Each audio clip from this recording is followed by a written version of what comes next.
Welcome to బీజీఎన్ Telugu updates.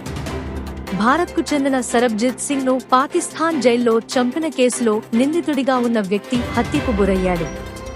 పాకిస్తాన్లో most wanted గా ఉన్న అమీర్ సర్ఫరాజ్ తాంబాను గుర్తు తెలియని దుండగులు ఆదివారం హత్య చేశారు. లాహోర్లో ఈ ఘటన జరిగింది.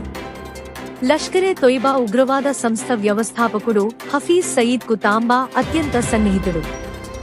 సరబ్జిత్ సింగ్ పంజాబ్లోని భికివిన్ కు చెందిన రైతు. భారత్-పాక్ సరిహద్దులో ఈ ప్రాంతం ఉంది. పాకిస్తాన్లోకి అక్రమంగా ప్రవేశించాడనే కారణంగా 1990లో అరెస్టయ్యాడు.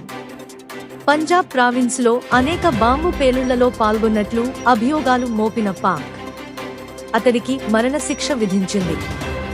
ఈ క్రమంలో లాహోర్లో కోట్ లఖపత్ జైల్లో ఉన్న అతడిపై తోటి ఖైదీలు దాడులకు తెగబడ్డారు. ఇటుకలు, ఇనుప కడ్డీలతో తీవ్రంగా దాడి చేశారు. దాంతో కోమాలోకి వెళ్లిపోయిన సరబ్జిత్ మే 2, 2013న ప్రాణాలు కోల్పోయాడు.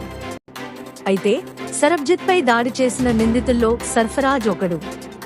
సరబ్జిత్ ను నిర్దోషిగా ప్రకటించాలంటూ అతడి కుటుంబం సుదీర్ఘ న్యాయ పోరాటం చేసింది. పొరపాటున తన సోదరుడు సరిహద్దు దాటాలని వేడుకున్న అతడి సోదరి దల్బీర్ కౌర్ జైల్లో ఉన్న సోదరుడిని చూసేందుకు పాకిస్తాన్కు వెళ్లివచ్చారు. చివరకు ఆమె కూడా గతేడాది కన్నుమూశారు.